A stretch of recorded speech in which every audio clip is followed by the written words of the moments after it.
voy a empezar con esta charla que he titulado El método KonMari aplicado a la ingeniería de datos.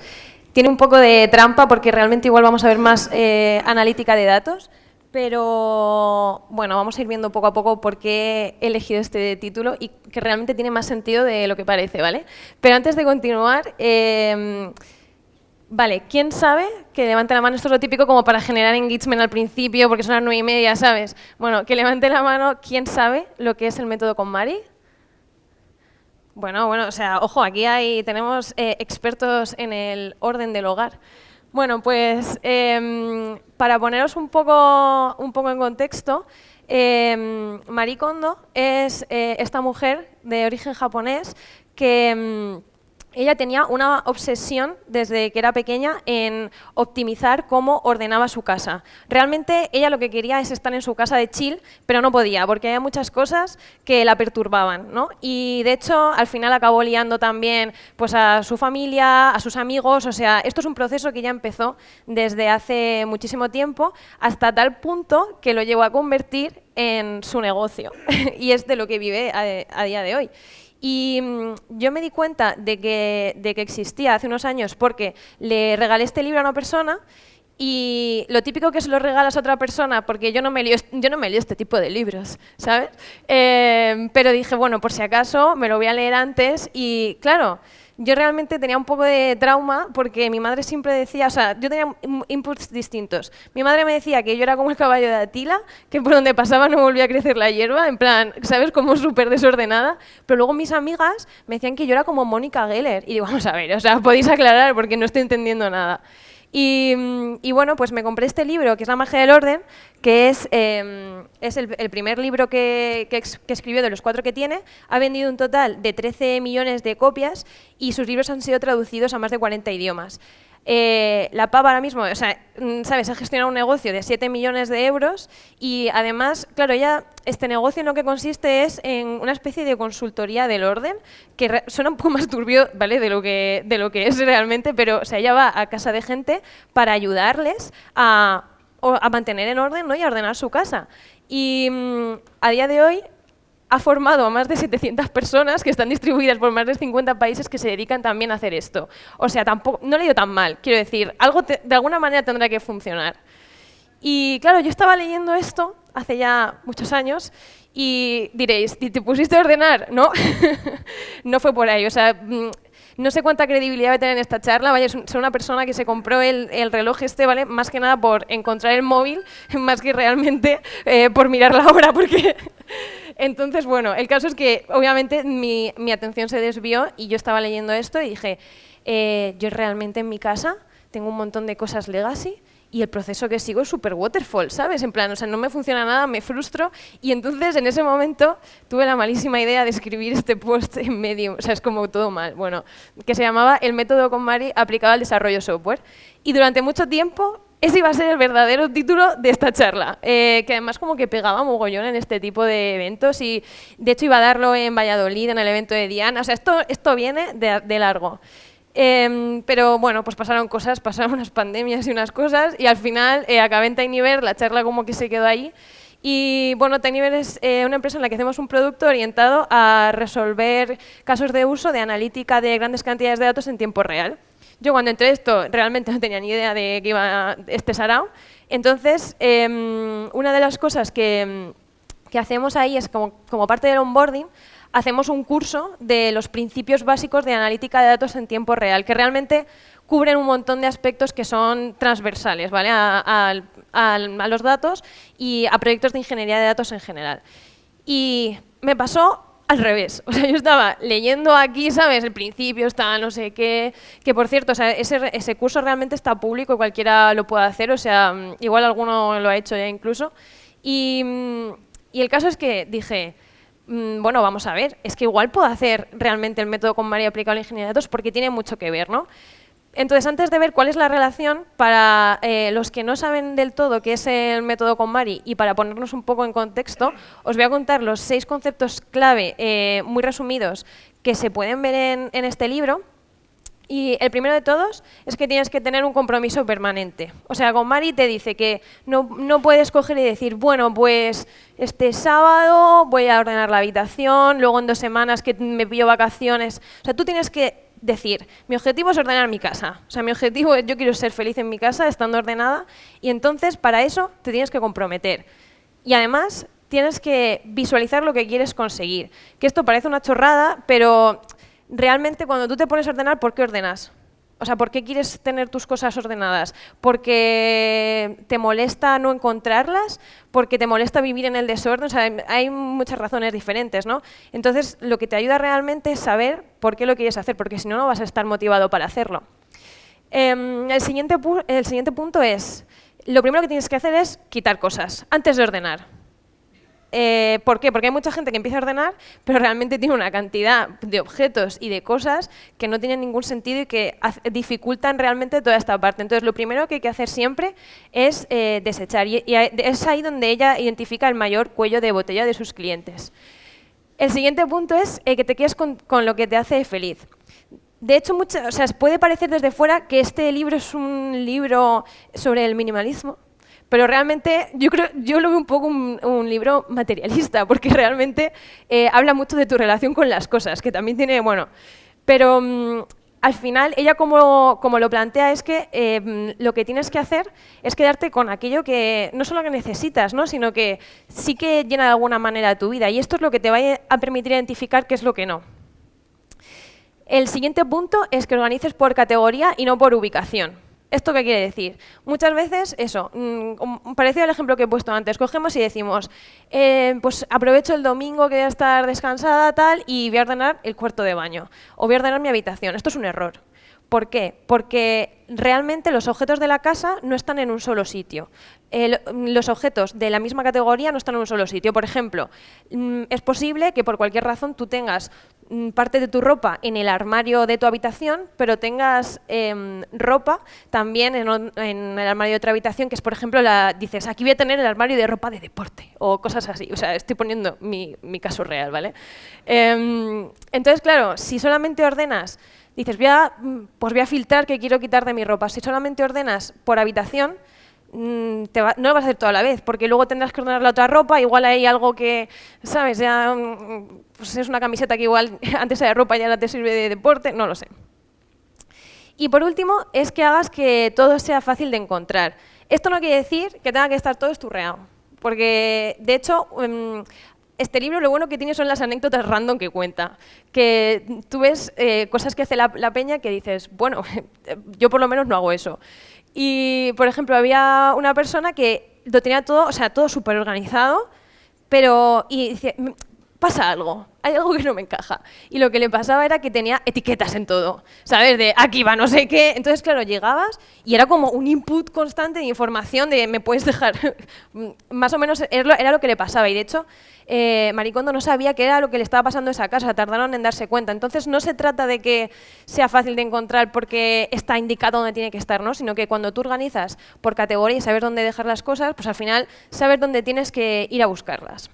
Vale, pues yo estaba aquí, obviamente, igual a vosotros ya habéis empezado a hilar cabos, ¿no? Desechar primero, limpiar datos, tal, va por ahí la cosa, ¿no? Entonces yo pensaba, buah, soy súper original, o sea, soy súper original, pero realmente hay un montón de peña que ya ha hecho post de esto, ¿vale? Esto está por todas partes y lo bueno de esto es que valida que no es una chorrada tan grande, ¿no? Entonces, bueno, por lo menos de aquí, pues vais a salir, igual no sabiendo nada nuevo de datos, pero sí sobre cómo ordenar vuestra casa, ¿vale? Y me han hecho gracia un par de frases de uno de los posts que he compartido ahí en Link, que es que, claro, este chico decía que él veía perfectamente, ¿no?, la relación entre la analítica de datos y la cantidad de datos con los que tenemos que gestionar a diario, y que al final lo que tenemos que hacer es intentar quedarnos con esos datos que nos hacen felices. O que, por ejemplo, al final acabamos con un montón de datos que al principio nos molaban, pero que ya los hemos guardado en un armario y que están cogiendo polvo, ¿no? Y me hace gracia porque Javi Santana, aka fundador de Tinybear, aka mi jefe, publicó, claro, él fue también el que hizo gran parte de este curso y publicó este tuit que dice: el mejor consejo que os puedo dar como emprendedor es que en vuestra cocina colocáis los cajones grandes pegando a lavavajillas y así lo hacéis súper rápido, ahorrando horas y sufrimiento al cabo del año. Claro, es que así no se puede evitar pensar en esta relación y de hecho yo creo que la empresa no tendría que llamarse TinyBird, la tendríamos que pasar a TinyBird porque es obvio que estamos todos bastante enfocados en esto. Entonces, ya para empezar con la charla, a mí me gusta mucho cómo empieza el libro porque creo que lo empieza de una manera positiva y es que dice, o sea, muchos nos preguntamos ¿por qué no puedo tener mi casa en orden?, ¿no? Que es lo que yo me preguntaba. O sea, ¿por qué no puedo ser ordenada? ¿Qué estoy haciendo mal? Y lo que ella dice es que, claro, tú nunca puedes ser ordenado realmente si nadie te ha enseñado a hacerlo. Y claro, es un poco... A ver, para eso está escribiendo el libro, porque ya te va a enseñar a hacerlo, ¿no? Entonces lo tienes que comprar. Pero, claro, al final es muy fácil pensar que eres malo en una cosa si realmente nunca has aprendido a hacerla, ¿no? Y es lo típico que... a mí me pasó eso. Yo entré aquí y dije, bueno, no sé qué estoy haciendo aquí. Pero claro, al final lo que tienes que saber es que todo el mundo puede ser bueno organizando y que todo el mundo puede ser bueno escribiendo queries, ¿vale? Entonces, es un poco lo que vamos a ver aquí. Lo he dividido en 3 partes de manera totalmente arbitraria, realmente para que haya un sentido en la charla y que sepáis por dónde vamos, ¿vale? Voy a empezar con los datos. Lo he llamado así, que es muy genérico, ¿no? Pero aquí lo que quería decir es que distintos tipos de proyectos van a tener distintos tipos de necesidades, ¿no? O sea, yo aquí estaba hablando que lo primero es limpiar y desechar, pero la realidad, bueno, es que va a depender mucho, ¿vale? Hay mucha nomenclatura, hay muchas cosas que nombramos y que realmente igual dentro de nuestro proyecto tienen casos de uso más o menos distintos, ¿no? He compartido aquí este diagrama que, bueno, he puesto aquí el link de donde lo saqué, lo he tuneado un pelín, pero un poco para que, no para que digáis hasta luego, ¿sabes? Como cuántas piezas hay aquí, sino porque obviamente un proyecto de datos no tiene que tener todas estas piezas, sino que hay que identificar cuáles son esas, ¿no? que realmente necesitas en tu proyecto. Esto solamente para dar un poco de contexto y lo vamos a ver un poco más adelante. Entonces aquí yo lo que quería recalcar es que, claro, hay veces que realmente sí que puede ser que necesites todos los datos tal y como llegan, a lo mejor en proyectos de Machine Learning o casos de uso en los que necesites probar mucho. Y, sin embargo, luego va a haber otras maneras en las que lo que necesitas realmente es limpiar todo lo que puedas o realmente no recoger tantas cosas, ¿no? Hay veces que necesitas las dos cosas y al final esto va a depender pues, tanto de la carga de datos que quieras meter y que necesites, como de los casos de uso que al final bueno, como lo vas a consumir. Entonces, aquí está la parte que decía, ¿no? Que lo primero que hay que hacer es desechar. Pero aquí lo que se dio cuenta con Mari después de haber hecho un montón de hablar con clientes es que mucha gente fallaba a la hora de desechar porque lo que hacían es que se enfocaban en qué querían desechar. Y realmente el truco está en enfocar en qué te quieres guardar, porque eso es mucho más sencillo. Cuando tú tienes claro el caso de uso que vas a hacer, sabes seguro lo que sí que quieres, eso es seguro, pero es posible que haya otras cosas que ya estén más en duda, ¿no? Entonces, hay que empezar realmente por aquellas cosas que sabes con las que te quieres quedar. Y entonces aquí, ella, cuando habla de cómo ordenar tu casa, dice que cuando estés en este proceso de decidir con qué te quieres quedar, tienes que abrazar tu ropa. Y dices, ¿esto qué quiere decir? Pues realmente no es una tontería, ¿vale? Porque para mí abrazar tus datos es conocerlos hasta el final, conocerlos a bajo nivel. ¿Por qué tengo que utilizar un entero de 8 bits en lugar de un entero de 64? ¿No? Vamos a ver ejemplos de esto. ¿Por qué tengo que utilizar un tipo después de otro? ¿Tiene que ser un valor nulo? ¿Puede no serlo? Pues es entender el dato y decir, vale, sé cómo lo quiero, sé por qué lo quiero y si no me da felicidad, pues precisamente eso, ¿me hace feliz? ¿Sí o no? Si no, pues a otra cosa. Y ella pone un ejemplo que pasa, por ejemplo, con las fotografías, que igual esto puede parecer un poco, ya nadie tiene álbumes de fotos. Bueno, yo tengo mi iCloud que tengo que pagar, no sé si son 2 euros al mes, porque no me cabían más cosas en el móvil y tengo ahí todas las fotos sin organizar y sin nada. y debería limpiarlo, pero bueno, estoy en ello, ¿vale? Quiero decir, poco a poco. Y ella lo que dice es que, por ejemplo, si tú te has ido de viaje, igual tienes 1.235 fotos del viaje. ¿Realmente te hacen falta las 1.235 fotos del viaje? O sea, tú lo que quieres es que cuando las veas, ¿no?, evocar ese recuerdo de cuando te fuiste y en qué momento pasó y demás, ¿no? Pues esto a lo que se refiere realmente es que lo que quieres es agregar esos recuerdos. O sea, quieres como tener pues esas... no vamos a poner un límite, ¿vale? Porque creo que ya decía 5, pero igual es muy poco. Tampoco, ¿sabes, Mari? Cálmate. Pero que igual necesitas un número N de fotos, que son las que cuando las veas te van a evocar ese recuerdo, no te van a ocupar espacio y son las que realmente te hacen feliz. Y también es posible que haya objetos que tengan un TTL, ¿vale? O un time to live. Por ejemplo, yo qué sé, el típico regalo, ¿sabes? El dibujo que te hace tu hijo cuando tiene 5 años, que lo pones en el frigo, está muy bien, pero igual cuando tu hijo tenga 30 años, pues igual ya no le hace falta, quiero decir, le va a dar igual que lo tires. Es que no te hace falta.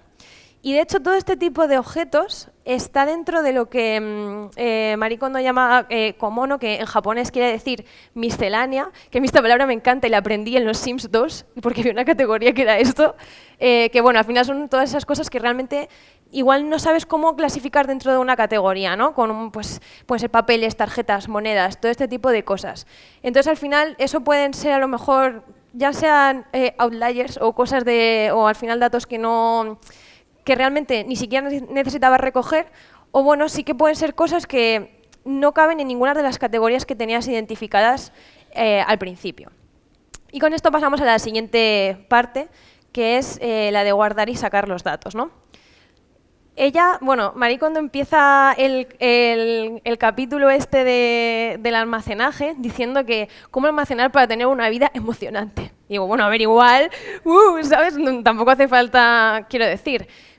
Pero lo que sí que me gusta que dice es que tienes que buscar la sencillez y utilizar las herramientas correctas. Y esto me hizo gracia porque yo justo cuando leí esto me acababa de comprar 4 perchas, de esas que vienen como con varios niveles para los pantalones, y bueno, ya veréis que esto está mal. Entonces, bueno, pues ahí las tengo. Y aquí voy a hablar del tipo de dato, el tipo de tabla y el tipo de bases de datos, ¿no? en cuestiones de almacenaje. Por una parte, esto es lo que comentaba antes, ¿no? Aquí tengo un data source que es una tabla que es la que he estado utilizando en el resto de ejemplos, que veo que, vale, que tiene el identificador de una compañía que es un entero de 64 bits, que va a estar guardando un tipo de evento, que se registra pues el sistema operativo desde el que ha pasado el evento, el navegador y tal. Y realmente hay mucha de esta información, si sabemos qué tipo de dato es, realmente nos podemos dar cuenta que podíamos cambiar los tipos de los datos. Por ejemplo, si sabemos que el ID va a tener un rango de valores determinados, no hace falta que queramos reservar siempre tanto espacio, ¿vale?, para este tipo de datos. O, por ejemplo, si sabemos que los eventos van a tener una cardinalidad baja, es decir, que al final va a haber un número de eventos que vas a querer registrar, como pueden ser: ha cargado la página, el usuario ha hecho clic aquí, se ha efectuado una compra. Realmente no te hace falta definirlo directamente como string, ¿no? En el caso de ClickHouse, que es la base de datos que utilizamos en Tinyver por debajo para algunas cosas, existe, en este caso, tú le puedes indicar que es de baja cardinalidad. Y esto, entre otras cosas, pues te va a ahorrar espacio, ¿no? Y de hecho, si comparamos 2 queries hechas, una contra el data source definido, el que hemos visto al principio, y otra contra el segundo, incluso aunque el segundo tiene unas pocas menos de filas, al final vemos que el tiempo es casi el doble. Y esto es con pocos datos. Al final, luego esto va escalando y vemos que primero en el bueno estamos ocupando menos espacio y que además la query va mucho más rápida. Luego tenemos el tipo de tabla, dependiendo de la base de datos que elijamos. Al final, eso también está relacionado, ¿no?, con esto de abrazar el dato. Pues abraza también las herramientas que estás utilizando. Tienes que conocerlas bien para entender cuándo puedes utilizar una cosa u otra. Y aquí Marie cuenta una anécdota de una clienta que estaban reorganizando su cocina y tenían una de estas típicas bandejitas, no sé si es justo esta, pero era la que mejor quedaba con las slides, que lo que hacía era, bueno, le venía con no sé qué otro kit y no sabía dónde dejarla, y a Marie se le ocurrió que podía utilizarla en el armario de las especias, Entonces, ponía las especies en su sitio, ¿no? Y como además eso giraba, pues podía como elegir las del fondo, o sea, parecía como un plan sin fisuras. Spoiler, sale mal. Al final lo que sucedió es que ella volvió a los 2 meses porque ella como que va haciendo seguimiento del proyecto, ¿no? Y abrió ahí el armario y, bueno, las especias estaban hechas una mierda. Estaban fatal. Se caían, había algunas que eran un poco más altas cuando se giraban, ¿sabes? Lo tenía hecho un desastre. Entonces, es posible que al principio parezca muy buena idea usar algo, pero es que igual no. Entonces, una de las cosas que nos ha pasado hace poco y que estamos valorando si cambiar, porque yo creo que hay que enseñar lo bueno, pero también lo malo, es que tenemos uno de los tipos de tabla que ofrece ClickHouse, es el tipo Join, que es un tipo de datos que está, un tipo de engine, de tabla, que lo que te permite es que hagas joins de datos, normalmente de una tabla de dimensiones a una tabla de eventos, de manera rápida en tiempo real, ¿no? Y cómo funciona es que guarda estos datos en memoria, de manera que el acceso es mucho más rápido. Y más o menos la diferencia es esta. Arriba sería típico AnyLeft join normal que podemos encontrar y abajo es cómo se utilizaría con las funciones que te ofrece, ¿no? Para acceder a un data source de tipo join. El problema de esto es que, primero, que se guardan en memoria y que además hay realmente para que funcione bien, hay un número máximo de datos que le puedes meter, porque si no realmente pues ya no te sirve, o sea, no lo estás utilizando bien. Y luego otra cosa que pasa es que a día de hoy ClickHouse no soporta que estos datos que estas bases de datos se repliquen. Entonces, cuando tienes un clúster con varias bases de datos de ClickHouse y quieres que los datos estén replicados, porque lo estás haciendo para eso, de repente, ¿qué pasa con el join? Bueno, ahí, ¿sabes? Lo que hemos empezado es a poner restricciones de que si no puedas, por ejemplo, insertar datos directamente, que cuando quieras insertar datos realmente los reemplaces y nosotros por debajo lo que hacemos es replicarlos manualmente, y al final nos hemos dado cuenta que nos da más problemas de los que nos quita, y haciendo un poco de benchmarking tampoco es tan bueno comparado con hacer el otro join normal, ¿no? Entonces, hay estrategias que podemos seguir que igual es no usar esto, y entonces estamos valorando si merece la pena deprecarlo o no, ¿no? O sea, que está bien también desechar este tipo de cosas. Y la última es, bueno, el tipo de base de datos. Hay muchos más tipos de bases de datos. Aquí simplemente es por explicar un poco la diferencia entre una base de datos que guarda los datos por filas a una base de datos columnar, ¿no? Que guarda los datos por columnas. Esto depende también mucho de lo que os comentaba al principio de visualizar qué quieres hacer. Porque seguramente para tu proyecto igual no te hagas, bueno, te da igual. Pero, por ejemplo, cuando empiezas a querer hacer analítica, realmente lo que quieres, por ejemplo, es hacer operaciones que se hagan directamente con los valores que realmente se guardan en una columna. ¿Qué pasa? Que si tú tienes los datos están guardados en disco, una fila detrás de otra, se tiene que traer todas las filas que contienen esas columnas para hacer la operación que necesites. Sin embargo, en analítica solamente necesitas ir al sitio en el que están la columna o columnas que necesitas y son las que se traen. Entonces está más pensado para ese tipo de operaciones. Al final, depende de lo que necesites. Y el siguiente punto es lo que comentaba de categorías versus ubicación. Otra cosa que decía con Mari, que yo creo que está muy relacionado, que pega mucho en este punto, es que tienes que esforzarte con minimizar el esfuerzo de guardar las cosas. Porque si bien es cierto que, obviamente, y vamos a ver esto, ¿no? Queremos hacer que las queries que hagamos sean rápidas, también es importante hacer que cuando ingestes los datos, cuando los guardes, esto también sea rápido. Y para eso, en el caso de ClickHouse, y muchas bases de datos también funcionan igual, ¿no? Lo que puedes hacer es definir particiones, pero aquí hay que tener cuidado, porque ClickHouse lo que hace es que, primero, cuando ingestas los datos, estos se guardan en distintas partes, que no particiones, o sea, son cosas diferentes, y cada parte tiene información sobre las columnas, y si tiene algún índice, que esto ahora lo comentaremos también, y una vez que está insertando los datos, en algún momento, esto es con el tipo de tablas que al final lo que hacen es mergear todo ese tipo de datos, ¿no? Que se llaman merge tables. Lo que hace al final es que una vez que tú ya has ingestado los datos, estas partes cogen y se juntan en un momento arbitrario del tiempo, ¿no? Y claro, aquí pasa una cosa. A ti te puede interesar, si tienes una gran cantidad de datos, particionarlos, por ejemplo, por mes, para que no se creen, pues para que vaya a la partición que necesita, ahí cree las partes que necesita y los merges se hagan en esa partición.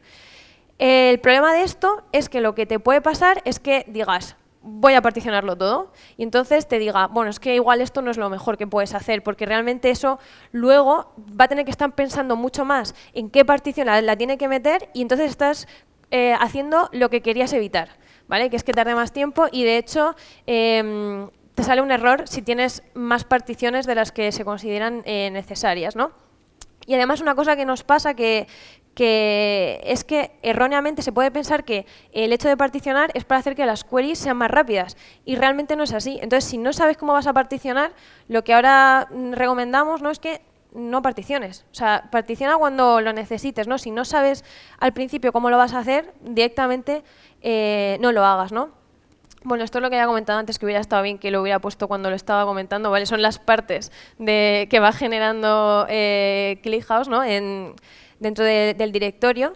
Y bueno, si vemos cuáles son los datos que hay dentro, podemos ya pasar al siguiente punto, que es que, bueno, a todo esto se me olvidó decir que, claro, Marie lo que dice es que el almacenamiento vertical es la clave, que esto para mí tiene mucha relación, ¿no?, con el almacenamiento columnar, ¿no?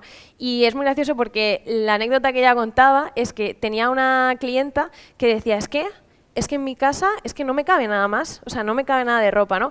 Y claro, ella parte de que, o sea, ella dice que no hay ninguna casa en la que al final ella ya haya hecho su trabajo y que haya faltado espacio, o sea, realmente siempre hay espacio, ¿no? Y ella contaba un poco relacionado con lo de las perchas, que claro, esta clienta lo que pasa es que lo tenía todo colgado. Y claro, eso ocupaba un montón de espacio.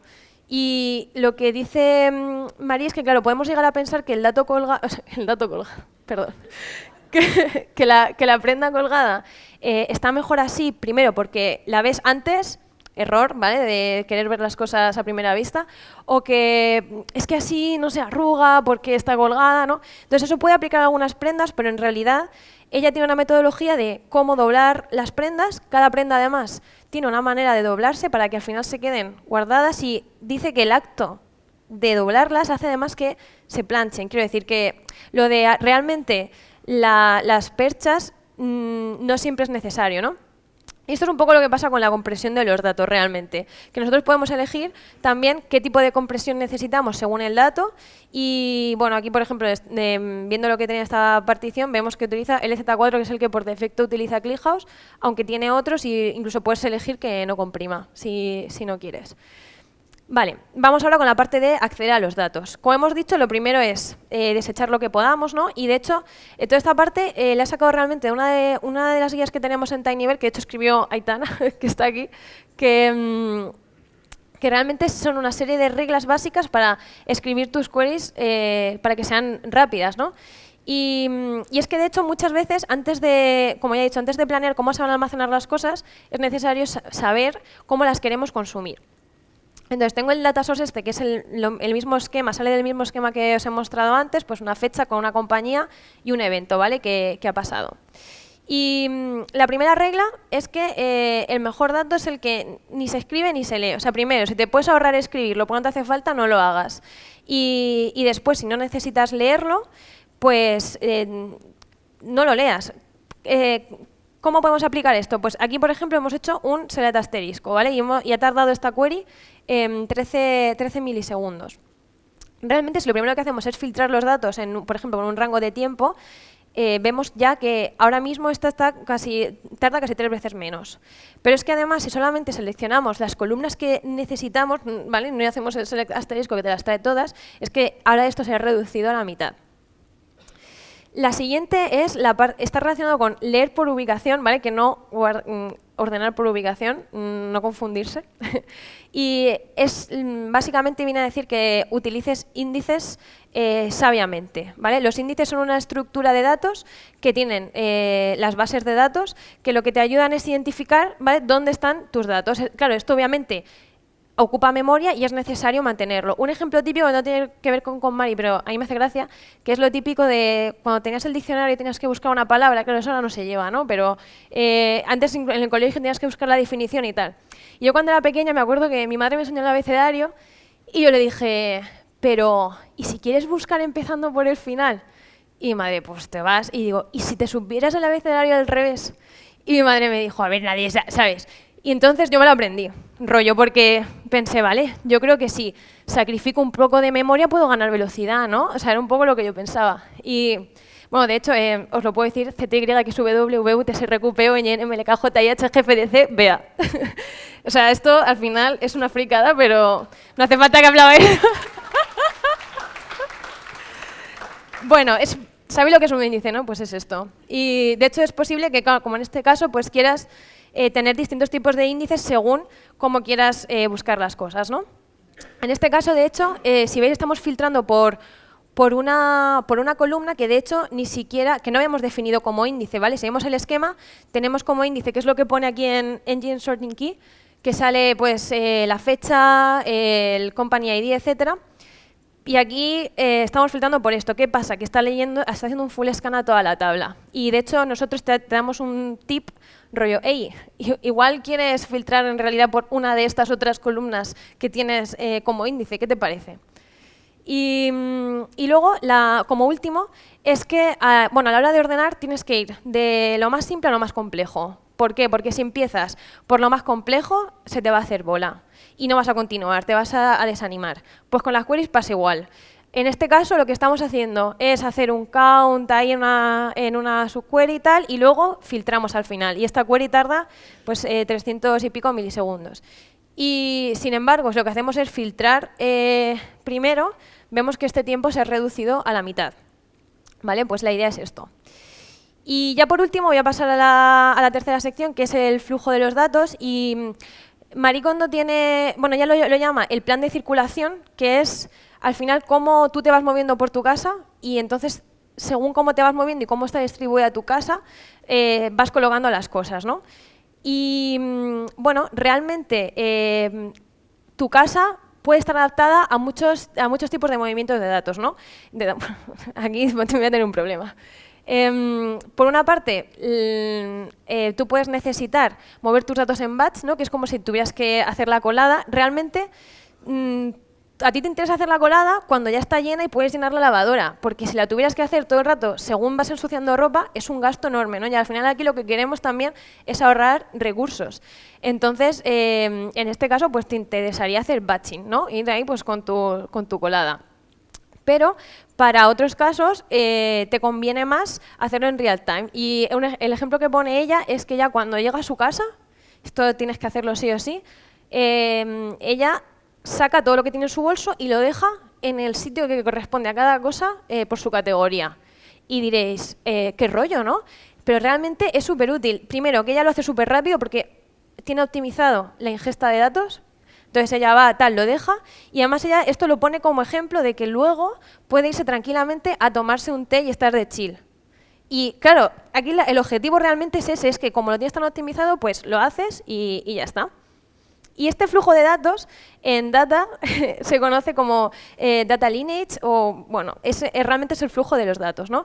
Y aquí hay muchas siglas que vamos a ver ahora. Vuelvo a mostrar aquí el mastodonte este, que realmente el flujo de datos es cómo los datos van pasando por estas distintas etapas, ¿no? Y en todo proyecto de datos, de alguna manera o de otra, van a pasar por una, por varias, depende, ¿no?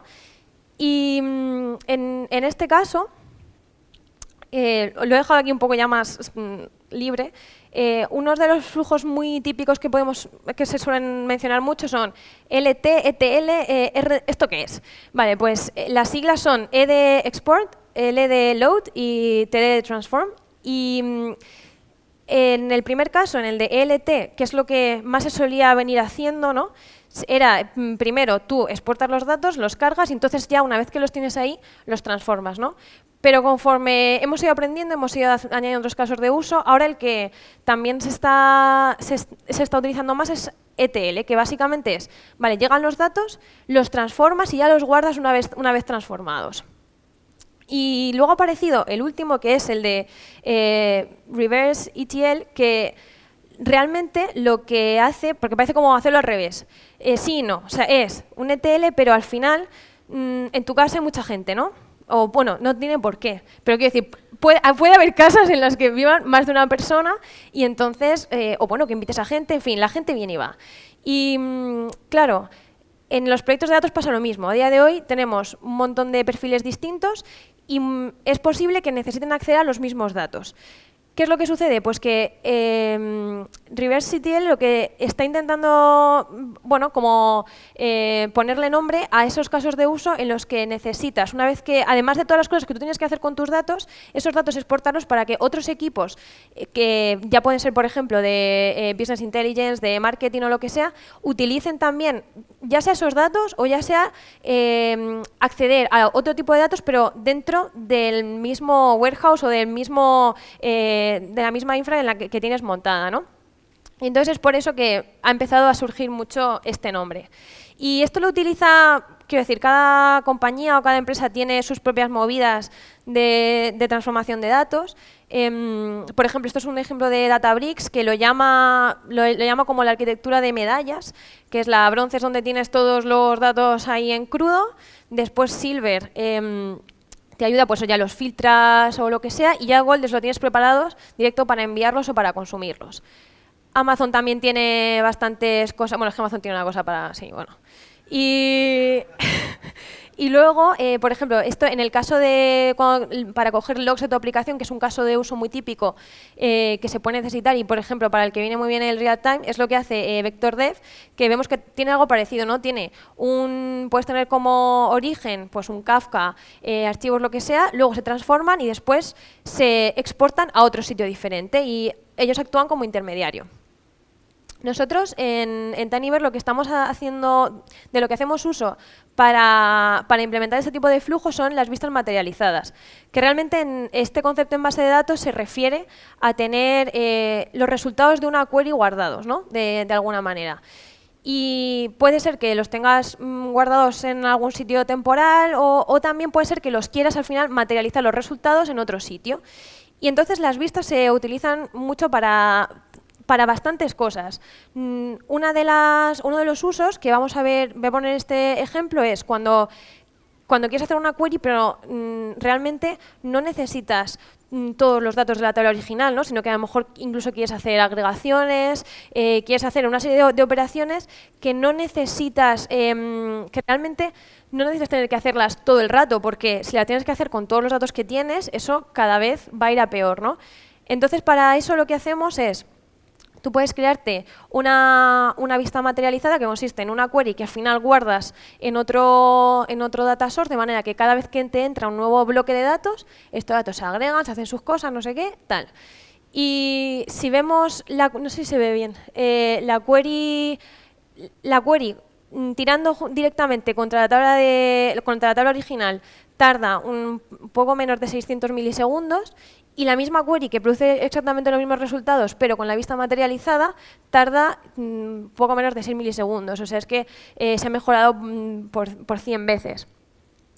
Pero el caso es que también, bueno, ejemplo de, wow, cómo las vistas materializadas pueden ayudarte un montón.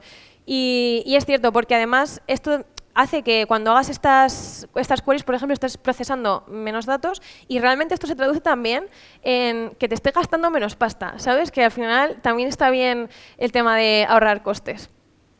Y ya para terminar, esto es lo último, que quería meterlo aquí, es un poco, igual ya esto no tiene tanto que ver con KonMari, pero tenía que meterlo, es que es posible que las vistas también las quieras utilizar para otro tipo de casos de uso, como por ejemplo, que los mismos datos estén en varios sitios y diréis, pero Elena, si precisamente has dicho que tenías que desechar.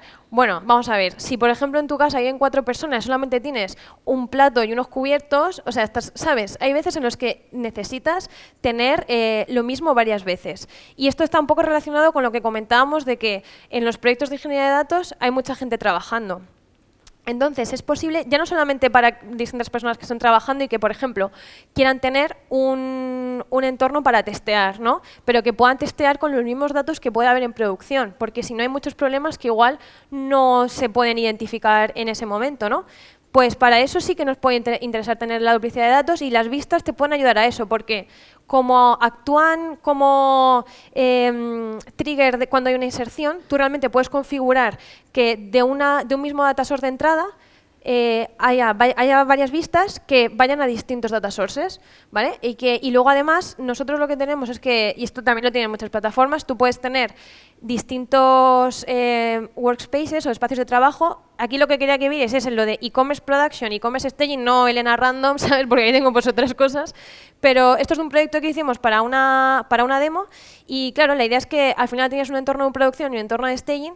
Y no sé si lo estáis viendo, pero al principio ya había empezado diciendo en la charla que ya a mí me venía a la cabeza las metodologías ágiles y demás. Y una de las cosas que sí que he estado viendo ahora que estoy trabajando más, o realmente viendo cómo trabajan otras personas en proyectos de datos, es que hay muchas cosas que se hacen en ingeniería de software que ya se están haciendo en proyectos de ingeniería de datos. Y esto mola bastante, y el testing, de hecho, es una de ellas.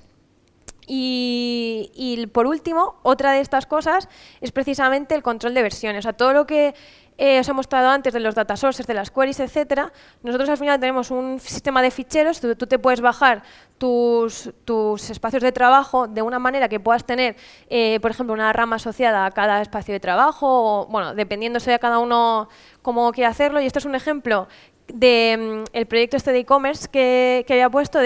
Yo había hecho unas queries un poco cutres y mi compañera Alejandra me dijo, vamos a optimizarlas, ¿qué te parece? Y entonces hizo ahí pues eso. Entonces, claro, una vez que tengo esto, yo lo mergeo y lo puedo subir, y ya está. Así que nada, esto es un poco... hasta aquí la charla, ¿vale? Y esta relación entre el método con Mari y la ingeniería de datos. Y por supuesto, como dice ella, al final tu verdadera vida comienza después de poner tu casa en orden, y bueno, de poner tus queries en orden también, y de poner tus datos en orden. Así que nada, muchas gracias. Vale, pues, ¿preguntas? No, nada, simplemente que me da curiosidad cuando has hablado de testing. Claro, yo conozco el testing en la otra parte, en la de la ciencia de datos, pero ¿también se aplica en la parte de ingeniería, en la parte de extracción? ¿Cómo os aseguráis, por ejemplo?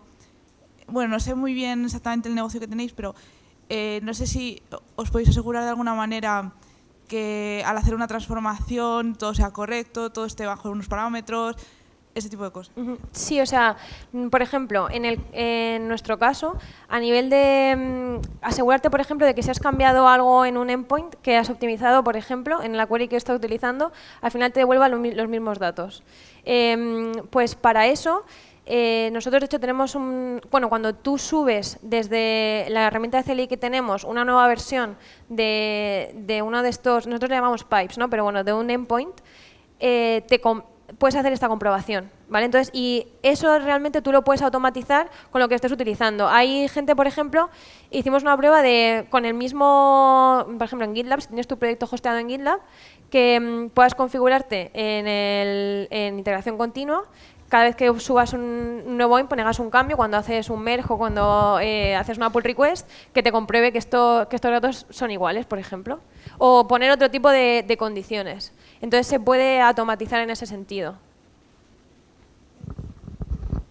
Bueno, muchas gracias. Y gracias por la charla, que está muy bien. Y ya siguiendo con esto, en el tema de... claro, porque... A ver si me explico.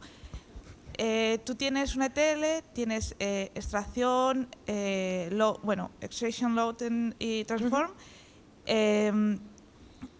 pero, o sea, yo es que no lo entiendo muy bien, vaya básicamente. Esa transformación luego va a algún sitio, es como lo que hablábamos de las capas bronce, silver y gold, y eso sigue siendo parte de la ETL, ¿no? Entiendo. Sí, claro. De hecho, o sea, eso es como, en el caso de Tinyver, como usamos las vistas, eso es parte de la ETL, porque, por ejemplo, la T realmente es esa transformación. Tú cuando la query que se guarda en la vista es la encargada de transformar los datos, ¿no? Entonces, bueno, sí y no, porque también el datasort de destino se encarga de modificarlo si lo has configurado para que lo haga. Por ejemplo, como he dicho, hay distintos tipos de tablas, entonces tú puedes decir, vale, yo creo que este sea un data source que lo que va a hacer es, primero, hacerme una agregación de, pues aquí una suma, aquí una veristal de estas columnas, y luego además tenga un TTL de tanto, ¿no? El caso es que tú cada vez que vas insertando datos, en la query se transforma, se filtra lo que necesites, se hacen las operaciones que sean y luego eso acaba en el datasort de destino, que hace estos merges por sí mismo, ¿vale? O sea, es como que le están llegando también inserciones. Entonces eso sería la parte de transformación, ¿no? Y se puede hacer, de hecho, por ejemplo, en la parte de al insertar datos, tú puedes elegir si guardas los datos en el datasort de origen o no. O sea, tú puedes utilizar el datasort de origen simplemente como una parte de entrada de los datos, pero que no se guarden en el de origen, sino que ya los transformes y se guarden solo en el destino. Entonces, te ahorras espacio, por ejemplo. Y luego load es la parte en la que lo publicas como un endpoint o si estamos trabajando en que puedas automatizar la parte de exportar datos a otros sitios, estamos en ello, calma, ¿vale? Pero llegará. Y entonces esa sea a lo mejor más la parte de load o de reverse ETL realmente. Genial, gracias. Hola, genial la charla, Elena, me ha flipado mucho. Yo tengo una duda porque, o sea, yo soy backend, ¿vale? Entonces, este no es mi especialidad, pero me gusta mucho este campo. Y yo lo que tenía entendido, o sea, lo que siempre me habían contado, es que... lo que siempre me habían contado es que... realmente los ETLs a veces tienen un poco de rigidez porque precisamente lo que haces es el paso de transformación, lo haces antes de la carga y entonces depende de cómo modeles tus datos, eso ya en el futuro te impide hacer ciertos cambios, no te lo impide, pero te lo dificulta un poco. Vale. Vale. Te cuento. Vale. Puedes, o sea, si guardas los datos de origen, o sea, quiero decir, tú al final puedes guardar los datos y luego transformarlos y tenerlos en otro sitio, ¿no? Pero imagínate que te has equivocado, ¿no? O que quieres volver a cargarlo todo, ¿no? Una cosa que puedes hacer en Tenerife y en otros sitios realmente es creas otra vista y entonces como los datos ya están guardados en el destino, en ese momento haces los populas desde el principio, se llama, ¿no? Entonces, obviamente esto es un proceso pues, que puede tardar un tiempo, ¿no? Y entonces vuelven a estar en el datasort de destino y a partir de ahí ya puedes seguir ingestando datos. O sea, obviamente pueden pasar cosas y no solo eso, sino que pasan. O sea, está pensado para que pasen y de hecho es posible, o sea, ¿qué pasa si no solamente que te hayas equivocado o quieras cambiar la transformación, es que igual de pronto estás enviando un tipo de datos que en tu query, en la query que usas en la transformación no estaba pensado, ¿no? Entonces empieza a dar error y la quieres cambiar. O sea, pueden pasar muchas cosas. Exacto. Entonces sí, claro que se puede. Está pensado para que se pueda... Es muy rígido, pero se puede actualizar. Si no, no podrías trabajar. Vale. Sí. Y luego yo tengo otra pregunta porque, bueno, trabajo con un equipo y bueno, o sea, tenemos muchos problemas, ¿no? A nivel de base de datos y demás.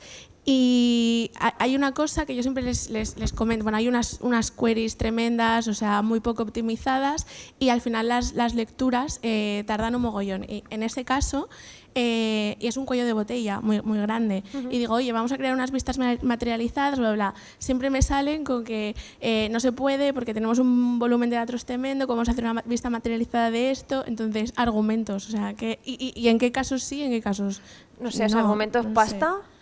Bueno, tiempo, o sea, si eso al final, o sea, ¿las estáis usando para vosotros mismos o para que las usen...? Para nosotros. A ver, quiero decir, si a ti te da igual esperar 3 horas a que pase algo, pues obviamente no, obviamente lo que quieres es cuanto más rápido mejor, ¿no? O sea, para mí es cuestión de costes, cuestión de felicidad también, en plan, cuando te quieras enterar de obtener la información más pronto, ¿no? Entonces, argumentos es que en cualquier tipo de base de datos o lo que estés usando hay herramientas para optimizar esto. De hecho, por ejemplo, nosotros sí que te decimos aquí podrías optimizar esto, tal, ¿no? Pero es que eso también lo hacen muchísimas herramientas. El otro día estaba ayudando también a un compañero que decía, aquí me está diciendo que es que tengo que hacer un índice para esta tabla, que tal. Entonces hay muchas maneras de optimizar esto. Entonces, o sea, lo que no encuentro son argumentos para no hacerlo, ¿sabes? Tiempo, no sé. ¿Y hay algún, no sé, algún volumen de datos que digas, vale, a partir de aquí ya realmente muy costoso hacer una vista materializada? No lo sé. No, o sea, las vistas materializadas además es que o sea, al menos en ClickHouse, ¿vale? No sé cómo funciona en otros sitios, o sea, ahí no tengo ni idea, pero las vistas materializadas actúan solamente con el bloque de datos que se está insertando. O sea, tú puedes tener 5 billones de filas en tu datasource original, que esas no se leen los 5 billones cada vez que se insertan nuevos datos. Si tú de repente metes 1 millón de filas, solamente se va a leer ese millón en la transformación y ya se van a agregar los datos en el datasource de destino. Y de hecho, luego, o sea, yo he puesto un ejemplo fácil de un nivel, pero hay clientes que usan, ¿sabes? Hacen unas cosas increíbles y se quedan varios niveles, o sea, tienen un flow muchísimo más guay. Entonces, claro, eso es porque tú puedes tener muchos datos de origen, pero realmente con lo que operas es conforme vas insertando datos.